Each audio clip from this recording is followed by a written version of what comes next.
Once upon a time in Ijebu, Nigeria, a cheerful girl named Akintola lived happily with her parents. Tragedy struck when a sudden illness took both her parents, leaving her alone and heartbroken. Her best friend Ifeoma encouraged her to apply for a maid position at the royal palace. Upon arriving at the palace, Akintola was overwhelmed by its grandeur and the royal couple's presence. Akintola was chosen to serve the queen, but jealousy soon brewed among the other maids. One day, Eniola, driven by envy, framed Akintola by planting jewelry in her bag. Ifeoma witnessed the betrayal and rushed to warn Akintola to clear her name. Together, they confronted the queen, revealing Eniola's treachery and restoring peace. But darkness loomed as King Obafemi took advantage of Akintola's innocence. Akintola's life spiraled into turmoil as she faced betrayal from those she trusted most.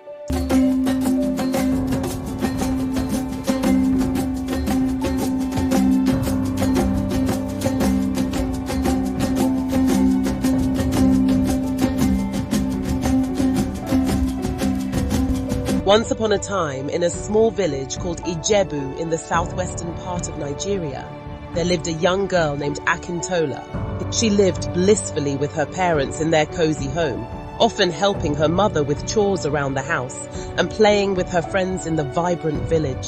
Akintola was known for her cheerful disposition, a ray of sunshine in her close-knit community. However, tragedy struck one fateful night when Akintola was just 17 years old. A sudden illness took both her parents from her, leaving her all alone in a world that suddenly seemed dark and lonely. Heartbroken, Akintola spent weeks mourning their loss. Her laughter replaced with silence, her joy turned to despair. One day, her closest friend, Ifeoma, came to visit her. Ifeoma was a kind-hearted girl who couldn't bear to see Akintola suffer. She shared news of a job opportunity at the royal palace, encouraging Akintola to apply for the position of a maid. Initially hesitant, Akintola spent sleepless nights contemplating her friend's words. What could she possibly offer to the king and queen? Despite her doubts, Ifeoma reassured her that any chance of a new start would be better than remaining alone in her empty home. After much persuasion, Akintola agreed to accompany Ifeoma to the palace.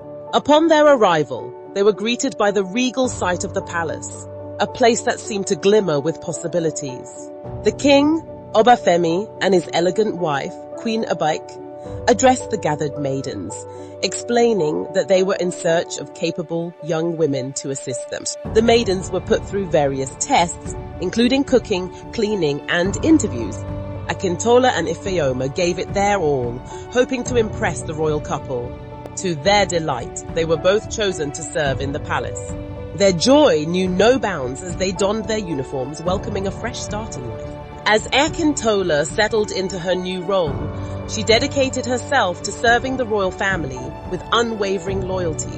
Her hard work did not go unnoticed, and soon Queen Abike appointed Akintola as her personal maid. This was a great honor, and Akintola was thrilled to serve the queen directly, ensuring her chambers were always clean and that she had everything she needed. Yet, in the shadows of the palace, jealousy brewed. A maid named Eniola, older than Akintola, felt envious of the queen's affection towards her. Eniola devised a plan to rid herself of Akintola, believing that with her gone, she would gain the queen's favor. One day, while Akintola was busy carrying out her duties, Eniola snuck into her room and planted the queen's expensive jewelry in Akintola's bag. Unbeknownst to her, Ifeoma was hiding in the bathroom and witnessed the entire scene unfold. After Eniola left, Ifeoma emerged and discovered the jewelry hidden in Akintola's bag. Determined to protect her friend, she rushed to the king's chambers to confront Akintola. When Ifeoma handed Akintola the jewelry, she urged her to return it to the queen immediately, advising against any confrontations. Though apprehensive, Akintola followed Ifeoma's lead, realizing that she needed to clear her name. Later that day, Akintola approached Ifeoma, demanding an explanation for her strange behavior earlier. Ifeoma hesitated but eventually confessed everything she had witnessed. Shock and betrayal flooded through Akintola as she learned of Eniola's deception. "I can't believe Eniola would do such a thing, Boitite," Akintola exclaimed, feeling a mix of anger and disappointment. She was supposed to be a friend. Ifeoma insisted, her eyes determined that they needed to inform the queen. They knew they had to act quickly to expose Eniola's treachery. Together, they approached Queen Abike and recounted the series of events in detail. The queen listened intently, her expression darkening as she grasped the depth of Eniola's betrayal. "I trusted Eniola. It seems I was wrong," the queen said with a heavy heart. "Thank you, Akintola and Ifeoma, for bringing this to my attention. I will deal with Eniola accordingly," she concluded. True to her word, Queen Abike summoned Eniola and confronted her with the evidence. Unable to deny her guilt, Eniola confessed to her wrongdoing and was dismissed from her position in the palace. Peace was restored in the royal household, allowing Akintola to continue her duties without fear. Grateful for Ifeoma's loyalty, Akintola felt a renewed sense of purpose. She had overcome adversity and emerged stronger, proving that kindness and honesty always triumphed in the end. With Ifeoma by her side, she knew she could face any challenges that lay ahead. As the days turned into weeks, Akintola and Ifeoma diligently served the royal family, their bond deepening as they navigated the intricacies of palace life. They smiled at everyone they encountered, spreading joy throughout the palace. Queen Abike, recognizing Akintola's unwavering dedication, entrusted her with more responsibilities, which Akintola embraced wholeheartedly. She felt a sense of belonging that she had been missing since her parents' passing, immersing herself in her work to escape her grief. However, darkness loomed over the palace. One night, as Akintola delivered tea to the king's chambers, an unspeakable tragedy occurred. King Obafemi, taking advantage of Akintola's innocence, forced her into a terrible secret, making her swear to never speak of what had transpired. Devastated and feeling trapped, Akintola was left with no choice but to keep the secret. Days turned into weeks, and the weight of her burden grew heavier. Ifeoma, ever observant, noticed her friend's change in demeanor. Akintola was no longer her cheerful self, and concern grew in Ifeoma's heart. "Is everything all right, Akintola?" Ifeoma asked one day, her voice laced with worry. Akintola fought to maintain her facade, simply nodding and assuring Ifeoma that she was fine. But deep down she knew better than to hide her pain. Meanwhile, Queen Abike returned from a trip and immediately sensed a change in Akintola.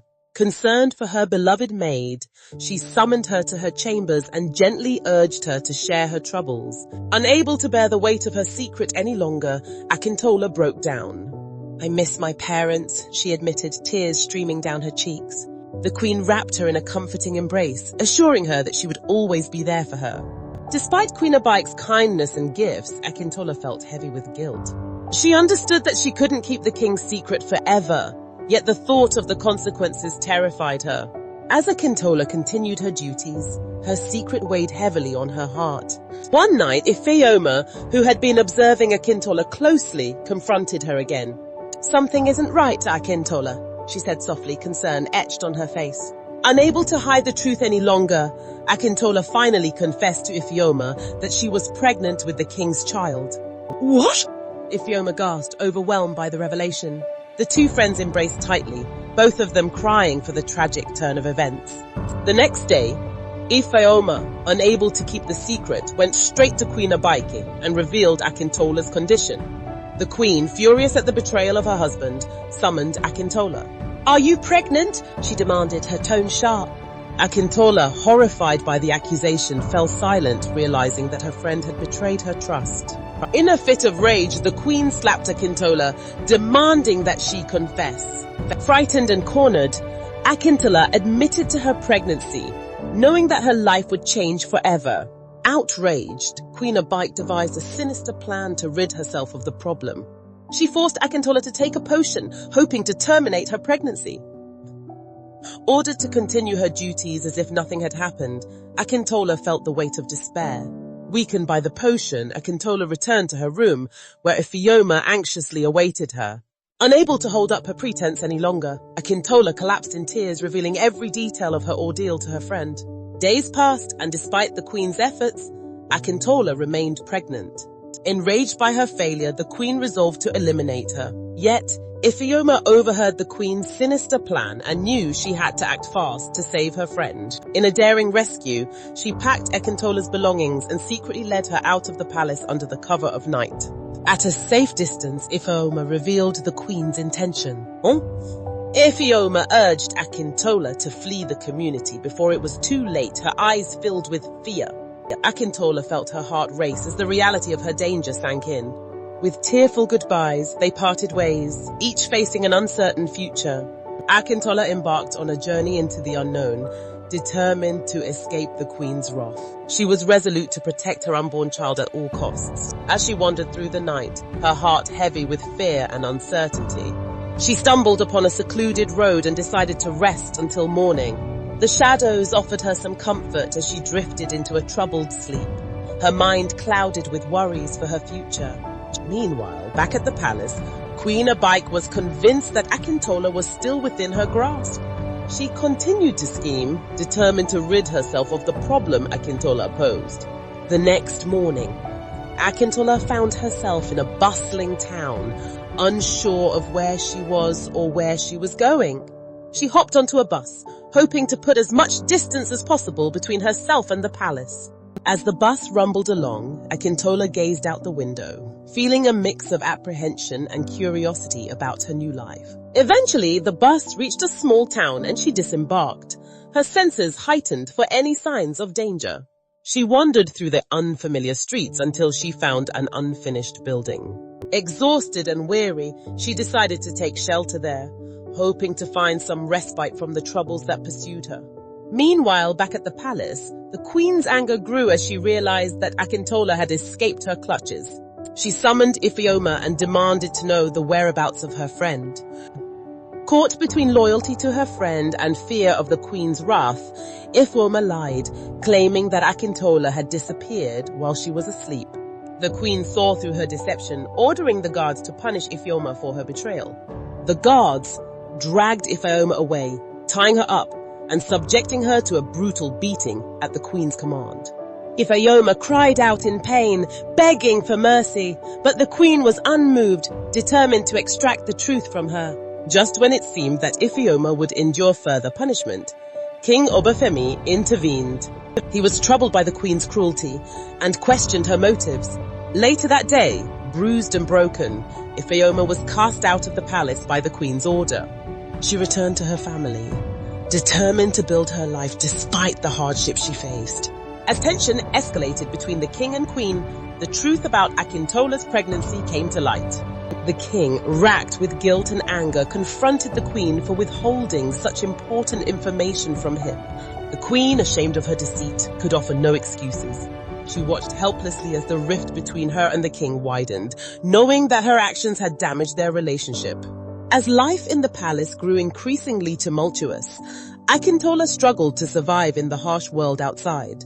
Yet she remained determined to protect her unborn child, resolute in the face of adversity. Days turned into weeks, and as the sun set on another day, the fate of Akintola, King Obafemi, and Queen Abike remained uncertain.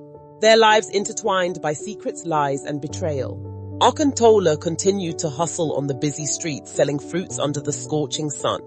Despite the challenges, she remained resilient, determined to provide for herself and her unborn child. One day while on her usual route, she met a kind-hearted man named Tunde. Tunde ran a provision store and was quick to offer Akintola assistance whenever she needed it. Though initially reluctant to share her living situation, Akintola soon warmed to Tunde, grateful for his friendship and support. Their bond blossomed. Tunde became a constant source of encouragement. When Akintola went into labor, Tunde was there by her side, offering his assistance and support. Together, they gathered enough money for delivery, and Akintola gave birth to a beautiful baby boy, whom she named Damilare. Upon learning of Akintola's living situation, Tunde was deeply moved by her resilience. He pleaded with her to move in with him, offering her a safe and comfortable home. After much consideration, Akintola agreed, grateful for the opportunity to provide a better life for herself and her son. She moved into Tunde's modest apartment. Together they formed a makeshift family, bound by love and mutual support. Despite the challenges they faced, Akintola and Tunde worked tirelessly to provide for baby Damilare. They shared joys and struggles of parenthood, finding strength in each other's presence. Akintola felt a sense of happiness she hadn't experienced in a long time, thankful for Tunde's unwavering kindness. As they faced life's challenges together, they found joy in simplest moments they shared as a family. As months passed, Damilare grew quickly, becoming a cheerful 6-month-old. Akintola remained dedicated to providing for him, often heading out selling fruits with him strapped to back. One day, Tunde insisted on taking care of Damilare at store, allowing Akintola focus on sales. Grateful for his help, Akintola kissed baby goodbye, headed out sell fruits. Tunde lovingly cared for baby Damilare, playing with him, feeding him tenderly. However, their peaceful day took a turn when a group of boys rushed towards Tunde, alarmed. Akintola was hit by a car, they exclaimed. Without a moment's hesitation, Tunde scooped up Damilare and rushed to the scene of the accident. His heart sank as he realized that Akintola was already gone. Tears streamed down his face as he cradled Damilare in his arms, the weight of his loss crushing him. The community rallied around Tunde, offering their condolences and support during this difficult time. They laid Akintola to rest, forever cherishing his memory in their hearts. Despite his grief, Tunde knew he had to be strong, taking on both parental roles to ensure Damilare lacked nothing. As Damilare grew, he began attending school, his bright smile bringing joy to all who knew him. As years passed, Tunde watched with pride as Damilare flourished, entering high school as a diligent, intelligent young man. He showered Damilare with love and affection, treating him as his own son. Although Tunde often spoke of Akintola, he kept the truth about their relationship secret, waiting for the right moment to reveal it. In the meantime, they shared a bond that transcended blood ties, their love enduring through life's challenges. As Damilare successfully graduated from university, he returned home proudly dressed in his graduation gown and welcomed him with open arms, embracing him tightly, expressing pride and joy at Damilare's accomplishments. Damilare expressed gratitude to Tunde for his unwavering love and support throughout the years. They shared a meal together, basking in the warmth of their bond. However, as days passed, Tunde wrestled with the weight of his secret, knowing it was time to reveal the truth about Damilare's parentage. With a heavy heart, he summoned the courage to sit down with Damilare and share the truth. He began assuring Damilare that whatever he was about to hear was for his own good. Damilare listened intently. Curiosity piqued as Tunde recounted the story of how he met Akintola, who was pregnant and alone. He spoke of their friendship and the tragedy of Akintola's death, ultimately revealing that he was not Damilare's biological father. Tears welled in Damilare's eyes as Tunde shared the truth about his mother's escape from the palace and the events that led to his own birth. Overwhelmed with emotion, Damilare reached out and embraced Tunde, expressing gratitude for being the best father he could have ever asked for. He was surprised to learn Tunde had never married Akintola even after her death. Tunde assured him his love would always remain regardless of their circumstances. With a renewed sense of purpose, Tunde shared his plan for Damilare to travel to the palace to seek out his biological father, King Obafemi. Though hesitant, Damilare agreed to accompany Tunde, wanting to honor his father's wishes and support him on this journey of discovery. And so, father and son set out together, bound by love and the promise of a new chapter in their lives. Upon arrival at the palace, they were granted an audience with King Obafemi, who listened intently as Tunde recounted their story. Tunde presented Damilare as his son. Initially shocked by the revelation, the king called the royal doctor to conduct a DNA test to confirm Damilare's lineage. When the results came back positive, confirming Damilare's paternity, the king's heart swelled with joy. He embraced his long-lost son, welcoming him back into the royal family with open arms. However, amidst the joy, Prince Oka, the queen's son, seethed with anger. He thought of losing his position as heir to the throne. He resented Damilare's sudden reappearance. He feared that his own chances of becoming king were now threatened. Queen Abike, equally distressed by the turn of events, regretted not eliminating Akintola when she had the chance. Determined to secure her son's future, she assured Prince Oka that they would find a way to remove Damilare from the picture once and for all. As Damilare settled into palace life, bonding with his newfound family, tensions simmered between him and Prince Oka. Oka resented Damilare's presence, feeling constantly threatened by his eager claim to the position of heir. One fateful day, the queen devised a sinister plan to rid herself of Damilare once and for all. She poisoned Damilare's food, but in a tragic turn of events, the king unknowingly consumed the poisoned meal and died. Queen Abite was devastated by the unintended consequences of her actions, leading her to accuse Tunde of poisoning the king. Having arrested Tunde, the village elders intervened, insisting he be released as the rightful heir to the throne in the absence of the king. With Tunde's release, tensions escalated between him and Prince Oka, who continued to harbor resentment towards his newfound brother. The palace became a battleground as the two brothers clashed over claims to the throne. Oka resorted to threats and violence in a desperate bid to secure his position. In a final attempt to eliminate Damilare, the queen orchestrated an assassination plot intending to have him killed on his way out of the palace. However, the plan backfired. Oka's attempt to thwart his mother's scheme fell victim to assassins instead. As news of Oka's death spread throughout the palace, Queen Abite, consumed by guilt and remorse, confessed her crimes, admitting her role in both the king's and Oka's deaths. Subsequently banished to the village as punishment for her atrocities, she faced the consequences of her actions. While villagers mourned the loss of Oka, they condemned the queen's treachery. Damilare remained steadfast in his resolve to honor his father's legacy. He vowed to rule with compassion and fairness. And so, with the queen's reign, terror finally ended as Damilare ascended the throne, the rightful king determined to lead his people with wisdom, integrity, and justice. King Damilare summoned his father Tunde to join him at the palace. Tunde eagerly accepted the invitation, proud to support his son in his new role as king. One day, a woman arrived at the palace, introducing herself as Ijebu, the best friend of the late Akintola. Tunde immediately recognized her from the pictures Akintola had shown him while he was alive. They shared stories of the past, reminiscing about the bond Akintola once shared with them. Now married with children of their own, Ijebu expressed her happiness about how the baby she once knew in Akintola's womb had grown into a great king of the land. She warmly embraced Damilare, thanking Tunde for all he had done for him over the years. They celebrated their reunion with joy and laughter, grateful for the chance to reminisce about old times and celebrate Damilare's accomplishments. As time passed, Damilare found himself drawn to Ijebu's daughter, Kemi. They fell in love and eventually got married, much to the delight of both families. Tunde was overjoyed to see the bond between his son and Kemi, knowing the friendship shared by Akintola and their children. With Damilare and Kemi ruling the kingdom together, Ijebu flourished under wise and just leadership.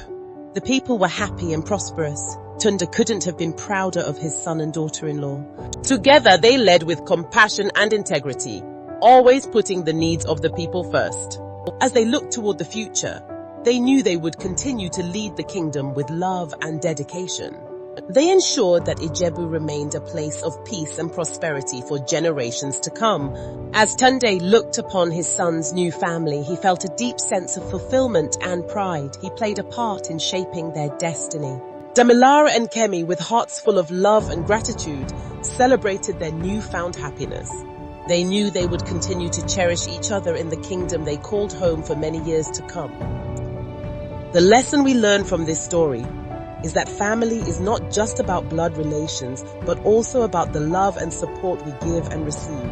Tunde may not have been Damilare's biological father, but he loved and cared for him like a real father would. Similarly, Ijebu may not have been Akintola's mother, but her friendship extended to her daughter Kemi, who became Damilare's wife. This story teaches us that family can be made up of people who love and care for each other, even if they are not related by blood. It shows us the importance of kindness, friendship, and acceptance in building strong, loving relationships, regardless of our backgrounds or origins. When we treat others with kindness and respect, we create a family based on love and understanding, making us all happier and stronger together. Thank you for witnessing this amazing story of love, resilience, and the bonds of family. If you found inspiration in it, please show your support by sharing it with friends, leaving a comment below, or subscribing for more stories exploring the richness of African culture. Until next time, stay connected, stay inspired, and keep smiling.